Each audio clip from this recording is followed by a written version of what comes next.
Hello and welcome to Cloud FM, bringing you the best music from around the globe. Here today we have a guest called Jacob Wilding, an up-and-coming artist, here to sing his new song, How to Bake a Scone.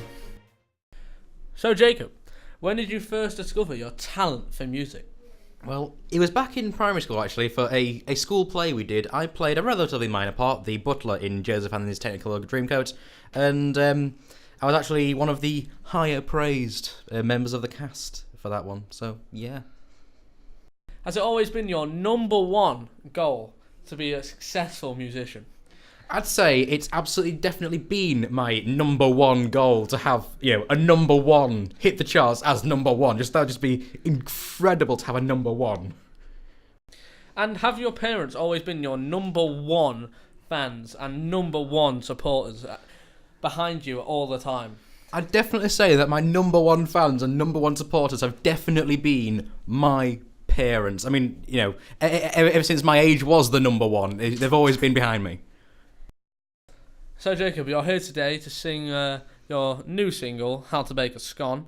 Indeed. And I'll let you get on with that and enjoy.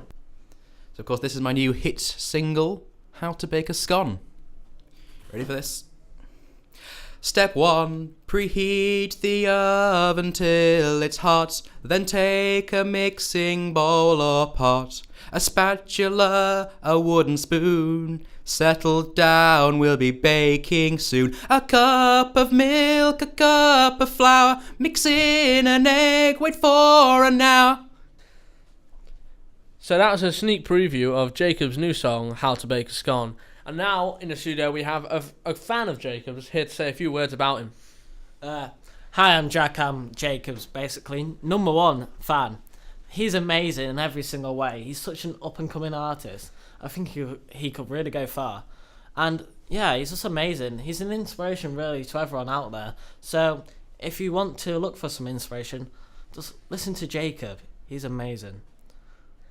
So there we have it, guys. And that's all for today. Goodbye.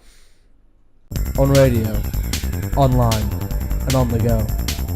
96.7 Wolds FM, your local radio station. Hi, this is Sam, and welcome to the news.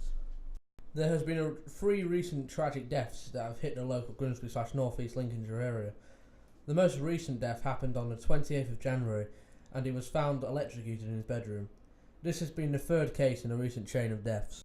In local news, a Scunthorpe man aged roughly 35 to 40 years of age slapped and robbed a woman aged 89. This took part on the 5th of December around the time of 4:30 p.m. The man fled the scene with the woman's handbag, a black wallet and a considerable amount of cash. The man managed to break into the woman's house by an unsecured back door. He then confronted the woman, demanding money before slapping her and taking her belongings. In recent news, Grimsby has been a hit on Channel 4 featuring in a new series of Skint. Some people have very controversial views on this, as they say it does not portray their actual town. One of the stars of the show, Heidi, was a promising young boxer that got sent to jail. On the show, it's showing the importance of things like boxing gyms in the local area. Now we have a man expressing his views on the way Grimsby is portrayed and the use of boxing gyms. Right, how do you think Grimsby was portrayed in the series Skin? Right.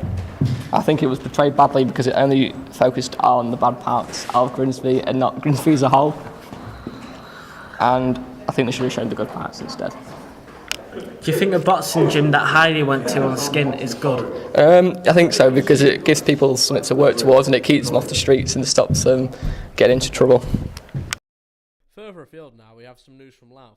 The finalist of Britain's Got Talent, Lettuce Rowbotham, the person David Walliams dubbed the poshest contestant ever, will be performing in Louth. She is performing at the charity event at the town hall and will be playing for local young suicide prevention and family support charities. She will make her appearance on the 28th of February. Now on to our next story. Sadly, back in March, 64-year-old Dennis Lonsdale died of an accidental overdose of insulin. The diabetic man had spare insulin to take, and doctors said he must have taken too much, which could have been a fatal dose. He was found when his wife Tina walked home and found him on the sofa and could tell something was clearly wrong. So she called the ambulance. He later died in the Scunthorpe hospital. That's been all for the news. Now, onto the sport with Jack.